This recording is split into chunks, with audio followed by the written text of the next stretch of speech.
I'm trying to teach people that yes, we are Christian. Yes, we believe in Jesus Christ. Yes, we believe that God is a healer. Yeah. But you also have to do some work.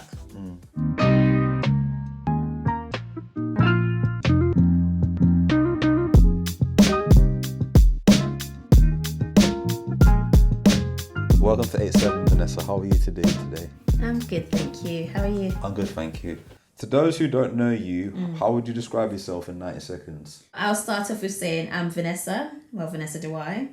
I'm an author, speaker, content creator, YouTuber. I'm a mother, I'm a wife. First and foremost, actually, I'm a Christian, born again Christian. Got saved about over 10 years ago. Yeah. I'm a lover of development. I'm a person who, I'm a blogger, so I've got two blogs. You've got preciousgodliness.com, you've got preciousEarnings.com, which is all about personal finance. So earn more, save more, improve self. And then my Christian blog is about striving for godliness in this day and age, because it's difficult to just be a Christian woman and be accepted. So it's important to have people who are doing what God's called you to, the lifestyle God's called you to live, and know that it's normal and it's fine, and the world is just upside down. Like, I enjoy content creating through my YouTube channel. Yeah. I enjoy writing blog posts here and there sometimes. But most importantly, I'm a person, I go by the motto that I bear my scars so others may be healed. Because not everybody can be vulnerable and still hold their head up. Definitely. Or be transparent and still hold their head up. They start to crumble because they feel exposed. But I find my strength in that. So that's how I describe myself. Okay. Let's talk about life with you growing up. Ooh. Are we going like way back? As way back as you want to go. Okay. So 0 to 7, I come from a family of, I have 2 brothers on my mum's side and myself. And on my dad's side, I've got 2 sisters and a brother. So I've got 5 siblings in total. So growing up, I was born at Central Middlesex Hospital in Park Royal. Same hospital as me. And I grew up in Northwest London. So my mum lived in Neasden. She had a council house there. Then at the age of 5, about to turn 6, my mum tells us we're moving to Ghana. So with that, I was just like, what? I've started nursery, I've started reception, I've got all my friends, I've got my life. Why are we moving for? And she said, we're moving to get a better life. And don't worry, your birthday's going to be amazing. You're going to have all the toys you won't get here, but you'll get it there because we're in Africa. So I got excited. I was sold on that. So then we moved to Ghana. So now we're moving into ages 7 to 12. Lived in Ghana, we lived in some nice houses, went to some decent schools for the first maybe year and a half or 2. And then my mum got into a car accident. Okay. And it wasn't an accident. It was a planned accident. As in, someone was after her based on her affiliation in politics and things like that. So the last time I saw her was when I was 7. After we moved there when I was about to turn 6. And then the last time I saw her was like a year and a half later. And I didn't see my mum for 5 years. So for 5 years, I didn't fully know what happened. But what had happened was my mum's older sister took us on. So we went to live with her for a bit. Then after that, got taken to boarding school. So I was in boarding school maybe at age of 8 for like nearly 2 years. I literally just figured out, because we always had maids. So I never had to learn to bath myself and do my own hair. But I had to learn how to do all of that all myself. Then from there, I moved a lot. Just put it that way. I moved a lot. But the last proper move was to live with my dad's mum, which was the best place I lived out of all of the places. And then, luckily, for 5 years, my mum, they told her she would never walk again, managed to find a way to walk again and get herself back to England, and then bring us back to England as well with her. So at the age of 12, just about to turn 13, I came back to the UK to live with my mum. But you have to bear in mind, she's a stranger to me now, because I was a little child, and then 5 years later, and she's permanently disabled now. So I've literally come to England to meet a stranger, and now we're living in the same house together. So that was in itself. We're now moving from maybe ages 13 to about 18, because that's when I went to uni. In that stage of living with her, I had to get to know her. She had to get to know me. We moved a lot again, being here, because we're in a lot of temporary accommodation. So I said, I think I've moved about 15 times in the space of like 5 to 8 years. which is very unstable, not stable for a young person to just be moving area. You don't unpack your bags. You just continue. You receive a letter of eviction, and then you need to now put your stuff in storage, stay in hostels and things like that. It was difficult, but obviously, in that time, growing up around 16, that's when I maybe start to get to know God for myself a bit. It wasn't the best, but it was a start.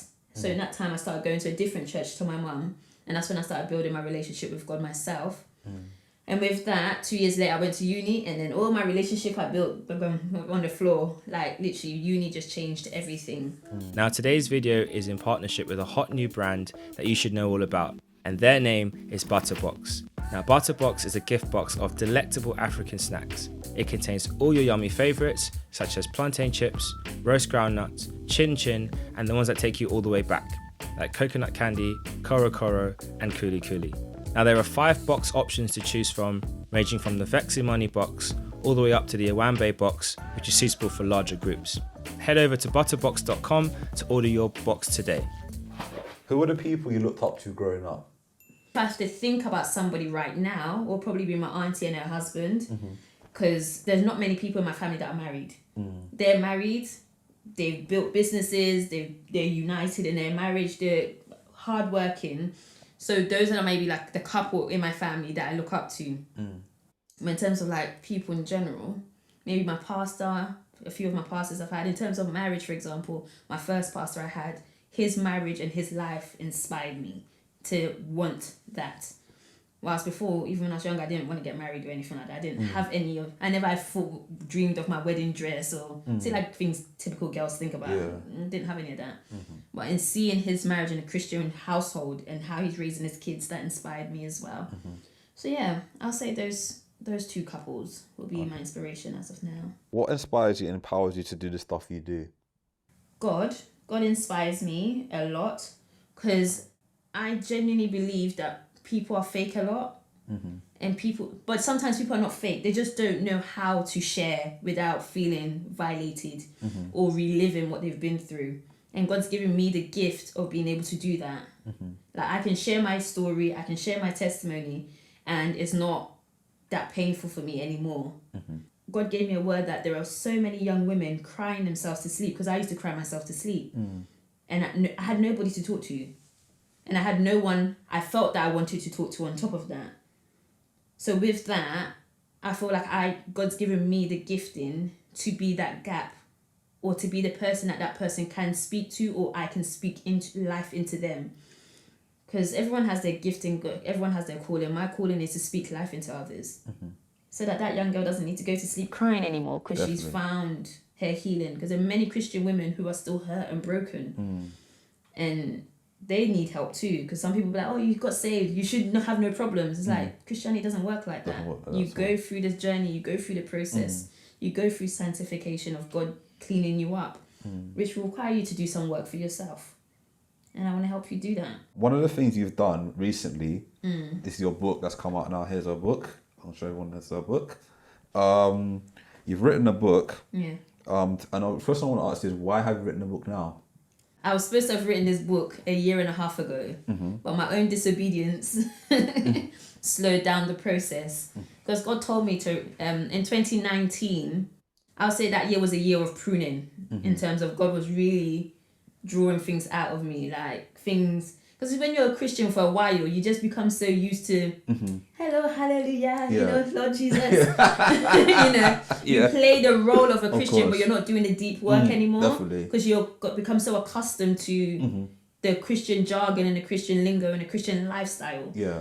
But that year, I think 2019 was a year of discovering myself. Because I remember like in 2010 or something like that, Zori probably wouldn't remember, but Zori, my husband, he wouldn't remember this. But he asked me, what's your ideal job? And I'm like, to be a motivational speaker. And we both laughed, like, ha ha ha ha, okay. What job are you actually going to do? And I'm like, no, that's something like I've had in my mind. Like I want to see someone's life transformed. That gives me life. But I did not see how that will play out in reality. So I just went into teaching. But in terms of writing the book, God was just like, in 2019, like little things like my finances, my marriage, all of these things, like God was just drawing it out of me. And then God, like one time our pastor we had at the time, like maybe the last Sunday of every month will be a testimony night service. And people used to share testimonies, I got a new job, I got a new house, hallelujah, hallelujah. And then God was just like, go and share your testimony of how I healed you. And I remember walking onto the stage and I'm like, hi. And I'm a talkative person, so people are not used to me being like, hi. You were nervous. Yeah, like I literally could like hear every saliva I was swallowing, like I was starting to sweat, I was getting dizzy. Yeah. I'm like, God was like, do it. I was like, okay guys, I know you've known me a long time, but this is my testimony.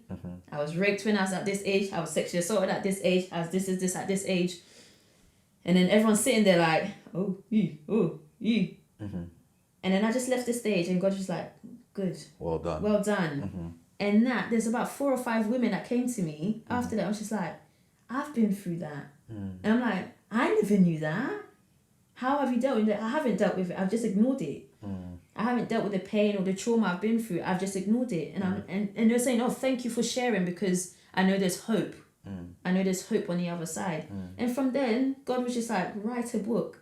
I'm like, a book though? I'm dyslexic, Like, I'm not the most eloquent writer. I'm a good speaker. I will prop myself up for that one. But I'm not the most, the best at writing. And God's like, I am giving you a task. Don't worry about the outcome. Just be obedient to me. I was like, okay, God, I'll do it. I started writing a bit about 2 years ago, and then I put it to the side. And then God will, I was trying to do everything else then right. And God was just hindering me. God was just blocking. I was trying to build a YouTube channel and it's just not going anywhere. I was trying to become an influencer and it was just not going anywhere. And God's just like, I've told you to just write a book. Like, forget about all of these things that you're chasing after. Get the book done and I will order your steps. And with that, the process of it was very difficult because I stopped and started a lot. And like after even getting my editor, I wrote it. I think, oh, I've done it. I've hit 30,000 words. Like, I didn't think I could do that. I sent it to my editor and she demolished the book. Like, destroyed it. Like, chopped it up, said, this is not to say it was rubbish, but your first draft is always not the best. And she was like, no, we need to scrap this and write it again. And the deflation, I just got so deflated. It's like, oh gosh, like, God, are you sure this is what you're asking me to do? Because this woman has demolished the work I've done. I've spent 6 months trying to write this and it's not good. Yeah. And God was like, just keep going. That even came off social media for nearly a year. Wow. I came off everything. God was like, you can't do anything. Maybe WhatsApp. You can have WhatsApp just so you know, church announcements. But everything else, it has to go. Yeah. Because I was chasing after instant gratification and validation from man rather than doing what God has assigned me to do. Definitely. And that's what got me to the place of being able to get to this stage. You said you went through trauma. Can you explain more for the people to help them what you've been through so you can help other people? Yeah. Something I've learned quickly is that no one's experience outranks anybody else's experience. Because some people be like, oh, you witnessed a murder. That's really bad. Oh, you witnessed someone being molested. Oh, that's not as bad as seeing murder. Everyone's trauma is their trauma. And the impact it has on every person is completely different. My story may be minor to somebody because they've been through 10 times worse. Whilst to someone else would be like, I never expected that. No matter what you've been through, that's your experience. And you can get through it. So for me personally, it just started off with even just my mum being in a car accident. And it's like I'm an orphan. Because my dad wasn't around. I'm an orphan. I don't know where my mum is. Even though she's alive, I don't know where she is. That's trauma. Definitely. Of being stripped away and you're just lost in society. And then being moved from place to place. I lived with my mum's mum. And not to say she was a horrible woman, but she was very difficult to live with.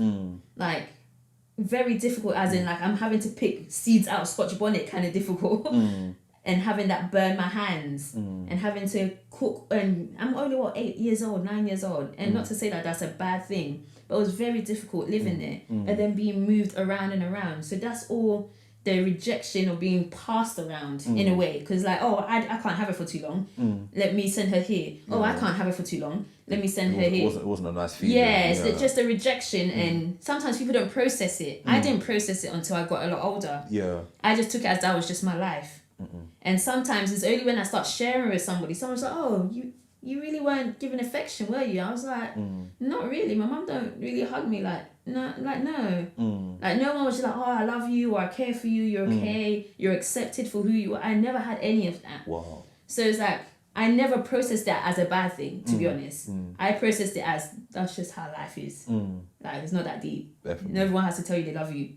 But the truth is, people need to be told they're loved and cared for. So that's the element of rejection when it comes to that side of trauma. But then also, like, even experiencing sexual abuse from a very young age. Because like in the book, I share just 4 I've probably been through more that I've probably shut out of my brain. But the 4 main ones I talk about, like the first one I talk about was a teacher when I was 7. This was in Ghana when I was in boarding school. And he asked me to be his wife. And it's only as an adult, I'm thinking, that's not normal. That's not normal. That's not normal. He took me to the side and was just like, oh, I think you're beautiful. I know you're a good girl. I'm there like, okay. And, I don't have a dad around to reassure me of my self-esteem. I'm there like, okay, he likes me. But I didn't process it as that's not normal. I just took it as, he offered me, do you want to be my wife? I'm like, what's the criteria of being your wife? What would I have to do? But obviously something in me was just like, that doesn't sound right. That doesn't sound right at all. That doesn't sound right. So I was like, can I be wife number 2? We laugh at it now, but I know. in all seriousness, it's serious. In all seriousness, that's not normal. It's not normal at all. No. I was like, can I be wife number 2 then? Because I don't know what wife number 1 has to do, but maybe if I'm number 2, I can get the benefits, but don't have to what the consequences may be. And it's like, yeah, that's fine. It's just that you get, because he said the first wife will get bigger earrings, and the second one gets smaller earrings. I was like, I'll take the smaller ones. Yeah. And like even that, and like him seeing, obviously I live on campus, so I don't go home. And then he used to teach. I was in what, year 2? Oh my God. When you're 7, 8 years old, I was in year 2. Wow. In Ghana, yeah. And he'll take me to the side and try chat to me, and like I'm going to get water to go and have my bath, and he'll be like, oh, like all of these things that happen, like I didn't process it as that's not right until I got a bit older. And that's the thing where I'm like, sometimes you need to recognize, I need to share my story for you to even recognize that what was done to you was wrong. Because people have been getting in contact with me, and it's just like, oh, I had my cousin touch me and I didn't see it as a bad thing because we're both kids. Definitely. And I'm like, no, that's still abuse. Because maybe someone did that to them and the cycle is just continuing. Of course. Like they were abused, so therefore they can abuse somebody, not knowing that they're continuing a broken cycle that they shouldn't be part of. And these are the things where you need to be mindful of your children, who you leave them with, what kind of things they see. And another thing, you have to break generational curses. Definitely. Yes, you have to. You have to do that, trust me. Yeah, because like these things are probably happening. It happened to your mum, it happened to your mum's mum, and it's like a cycle that keeps going on and on and on. Yeah. But you see, at the time, because you didn't have the right, if you had like a father figure or older brother who could have guided you and said to you, like, this is what, like told you when you get older, boys, this, that, and the other, maybe the situation would have been different. Maybe you'd have diffused the situation. But because of the situation you went through, it was different. It was difficult because you never had that person to sit down with you and say... Yeah, because I had an older brother and he was literally a father figure to me. But in terms of boys, he only sat me down after I brought home my boyfriend that was not good looking. In his... Oh, I hope his boyfriend doesn't see this video. And then he sat me down. He's like, I know I've cussed you a lot, but you're not ugly, you know. Like, you don't need to lower your stand. That's the only time he spoke to me about anything to do with boys. But prior to that, he was just the discipline. Like, he just used to discipline us and try and keep us in check, which I do appreciate because we did need a father figure, me and my younger brother. Yeah. But yeah, you're right. Like, when you don't have the natural affection of a father in the household, of what it means for someone to love you without wanting anything sexual from you. It's alien. It's alien to you as a young woman. Of course, 100%. You're there like... Every man I've interacted with wants to do something to me sexually. And not just a young woman, as a young black woman as well. Yeah. Because it is like, in the black community, like a lot of, not all the time, but most of them are like single parents, mum's around or dad's not around. Yeah. And it's very, psychologically, it can affect you for a long time. That's why a lot of things happen to a lot of people. And you're doing what you've done is very amazing, writing a book about it, but a lot of people going through so much similar traumas, even worse traumas, like you said, and they don't know how to deal with it. A lot of them end up committing suicide, taking drugs, taking the wrong road in the world. So what you're doing is amazing, that you're sharing your book that maybe can inspire and help a lot of people coming up now. So and the thing about even black women in general, we are sexualized from a very young age. Of course. Like, we don't get through the process of, oh, you're a little girl.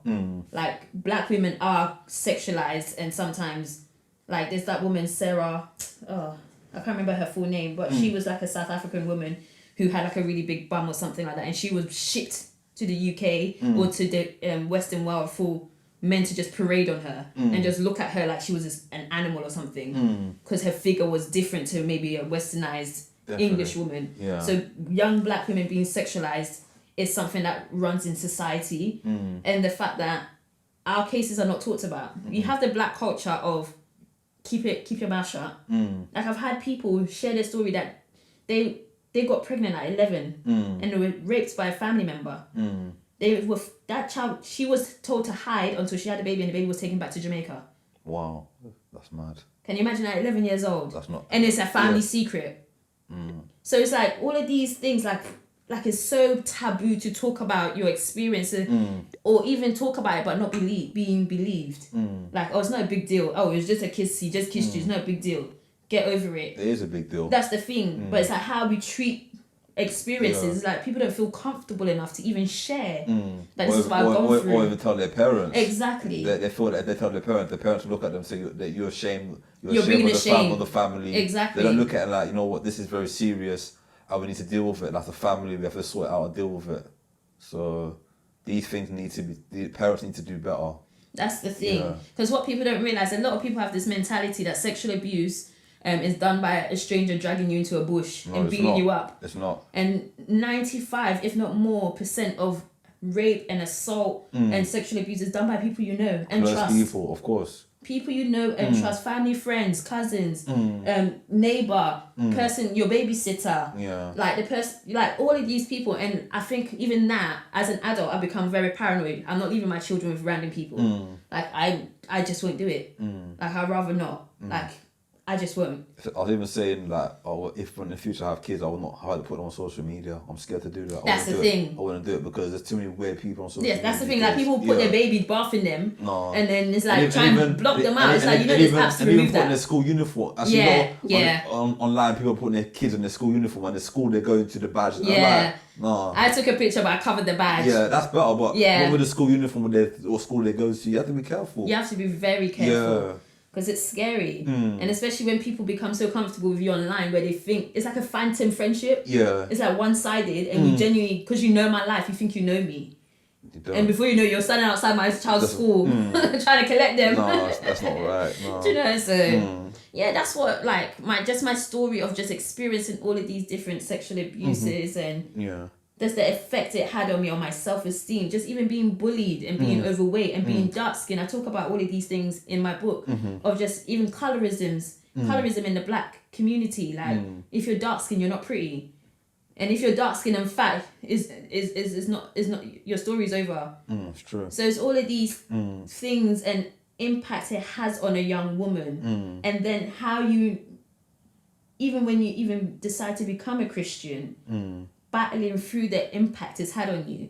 Because yes, God heals you, but you still need to do the work. Some people are sometimes waiting for God to come and erase their memory and erase what they've experienced. It's like, no, God wouldn't do that. But he will help you deal with it. Of course. And he will help you manage it. And he will help you process it the right way. Yeah. But sometimes we have to realize we can't change what's happened, but we can change how we perceive it and process it. Of course. Because I even, like, in the book, I go through the process of me dealing with what my issue was. My issue wasn't what was done to me. My issue was the shame I had associated to it. Because the person who raped me, for example, I went to his house. So I'm like, hey, it must be my fault. And I had to deal with the shame of being associated with that person. So I go into detail about learning the difference between guilt and shame and the impact it has on somebody. Because when you're guilty about something, you think what you've done is wrong. But when you have shame, you think you as an individual is wrong. And if you're living a life of being an individual who you think there's something wrong with you, it's like it's written on your forehead. And predators are looking for prey. Of course. So we have to take that responsibility. Don't be a prey. Don't be vulnerable. Not to say vulnerability is not a bad thing. But don't be broken so much that someone feels like they can just come and pick you up because you're in pieces. No. Because if you don't love you, don't expect someone else to come and love you or fix you. Definitely not. And that, like I say in the back of the book, I'm like, I will tell you straight. You need to fix up. Someone else is not going to come and do it for you. People get so stuck and frozen in different segments of their life that they stop living. They just exist. And each day they're just existing. And it's like, no, there is more to your life than this. It doesn't define your whole being. How would you like people to receive your book? I would like to receive them to receive it as a guide. Yeah, I share my story and I share a lot of stories because I've written a book. I get bored easily. So I like stories. Tell me a story and you've got my attention. So the book is very heavily story based and practical. Like I'm giving you practical steps you need to take or at least think about. There's even tables in the book where you have to fill in documents and things like that because I'm a teacher. So it's a guide for you to get to the other side. Not to say that everything you've experienced will go away or to say that I can erase your past. That's not what I'm trying to say. I'm trying to say you're more than that. More than what you've been through. Like my title says, more than my past. I'm trying to teach people that yes, we are Christian. Yes, we believe in Jesus Christ. Yes, we believe that God is a healer. But you also have to do some work. You have to change your mindset. You have to go from a fixed mindset to a growth mindset of understanding if I want change, I have to do something different. Don't expect to do the same thing and expect a different result. That's insanity. And that's why I'm trying to teach people the practical steps, like the self-development and personal growth, practical things you need to do to get to that stage. And it's going to be hard work. Definitely. How important has your faith and your family been in your journey so far? I think my faith has been a fundamental and pinnacle factor in my journey. I don't know what I would have done without God. I don't know what kind of person I would have been. I don't know what mindset I would have had. But I'm grateful that God rescued me and saved me. And even though I was I talk about it in my book as well, that I was a hypocrite Christian. I was the Christian that people would say I don't want to go to church because of her. Because I was the type where I would tell you about the Bible, but you'll see me in the same rave as you, whining on a guy. Drink back in my drink and then I'll leave, but I will make sure I get to church on Sunday morning. I know it's Sunday morning, 2 a.m, but 10 o'clock I'll be at church. You will not miss me because I felt like I needed to get my blessing or I needed to get the Holy Spirit and then my lifestyle. So it's like I was mocking God and not realizing it. And if I died in that state, I would have gone to hell and I would have been shocked.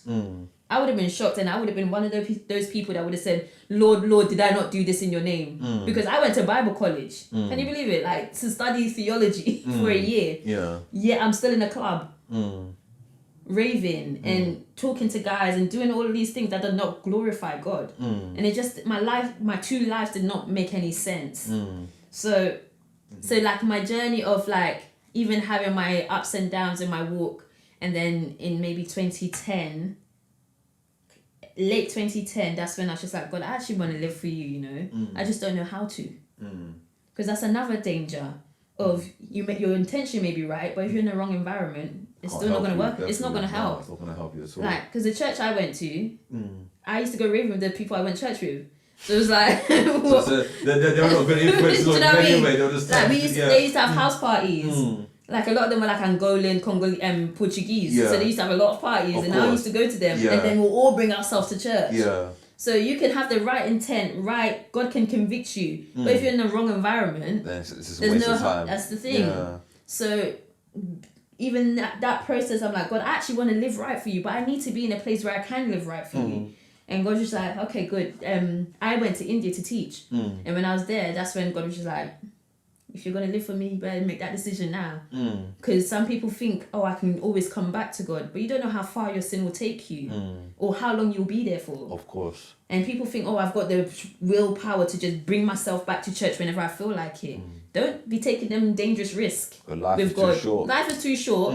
The next hour's not promised. Yeah. Tomorrow's not promised. It's true. Like, we live in a life with this odd mentality that we have some level of control when we don't. We're here today, gone tomorrow, just like that. Just like that. And with that, I was just like, God, I need to serve you. And that's what has influenced me a lot. And my family, like my husband, Zori's been like an amazing person. Big up Zori. Big up Zori. Big him up. Big him up. Zori, bro. That's my guy. I'm so grateful I married him. Because I think the kind of person I am, I could possibly be intimidating for some Christian men. Because I'm very ambitious and I want to do a lot of things. And some Christian men will be like, oh, no, sit to the side. And I would have been a very depressed woman. Because I even worked nights when I had my babies at home.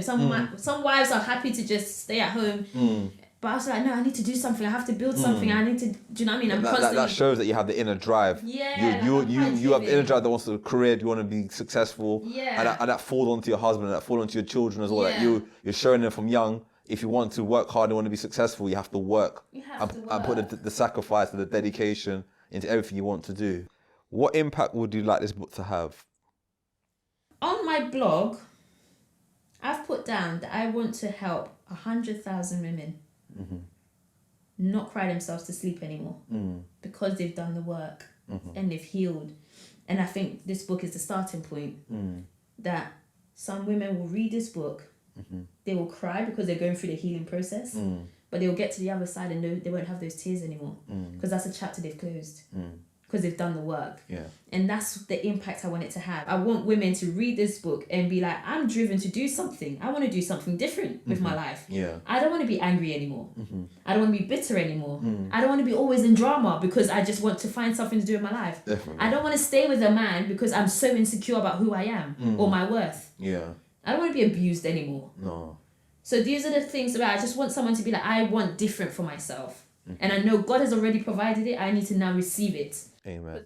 Where can you get the book? Oh, so the book is available now on Amazon. If you just type in, I did my keyword research well. So if you type in More Than My Past, I should come up as maybe the first or even maybe second sometimes, depending on your algorithm. But More Than My Past, and then type in Vanessa. Then I should come up on Amazon. Okay. What is next for you? Well, I'm in a state where God has told me that I will not return to traditional employment ever again. So right now I'm freelancing. So like I even left a session today where I'll be running a session on helping young people that have left care with money management and learning financial literacy. So yeah, like for now, maybe for the next 18 months or so, I want to maybe build myself up as being just a self-employed person. But my ambition is to be a transformational speaker. As in speak life into others. Like I want people to come to my events and leave changed. Definitely. Knowing that God is a transformer and knowing that you can do the work and I'll show you how to do the work. I've been teaching business for years. So I'm really into entrepreneurship as well. So even though I'm into I feel like this is more of a ministry thing.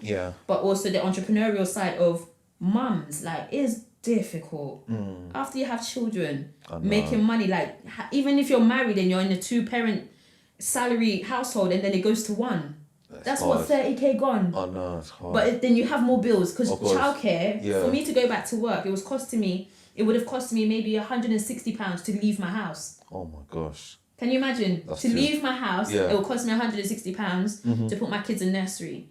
Wow. So I just it's difficult when you become a mum, and especially if you live in London or in a city where London you don't have support. London is very expensive. Very expensive. And if you don't have family support, because the reality is those days where you can have your mum stay at home with your kids are gone. They're having to work till they're 73. I know, because of the way how the economy and how things are, it's very difficult. And people are living longer, so they're stronger. Of course. So they're going to keep working. So the privilege of being like, okay, my mum will take care of the kids, or you still have to at least pay her. Oh, she can't do it for free. She can't do it for free. Yeah. So like helping women build assets and build like I'm really into online like affiliate marketing, blogging, YouTube, doing the active work so you can build a passive income, you know? Definitely. So that's another element, and like coaching women, because I'm really good at dissecting people's businesses and figuring out what they need to do. So that's something I'm like, okay, need to build up and build like my coaching practice and being a life coach. So it's like I've got a lot of things on my plate that I'm building up right now. Before we end the interview, would you have to tell us your socials so everyone can follow you and they can get how to purchase your book? So if you could tell everyone your socials. So my blog is vanessadirwai.com. I'm mainly active right now on Instagram. I'm gonna get back on YouTube as well. But it's either Vanessa Speaks, Speaks with 2 S's at the end, or just Vanessa Dirwai. I should come up with my name. Okay. Yeah, so that would be Vanessa Speaks on Instagram, Vanessa Speaks on YouTube, Vanessa Speaks on TikTok. I'm not really that active on Twitter. What else is there? Facebook. Not that active on Facebook. Okay, so your main accounts is Instagram, YouTube, and TikTok now. Okay, no problem. All Vanessa Speaks with 2 S's at the end, or just type in Vanessa Dirwai and I'll come up. Thank you very much, Vanessa, for coming on 7. It's a pleasure interviewing today. This interview has been so emotional. I've been holding back tears. Have you? I've been very emotional. This one really got me. So, thank you for coming, and thank you very much. Thank you for having me. No I really problem. appreciate coming. Thank you very much.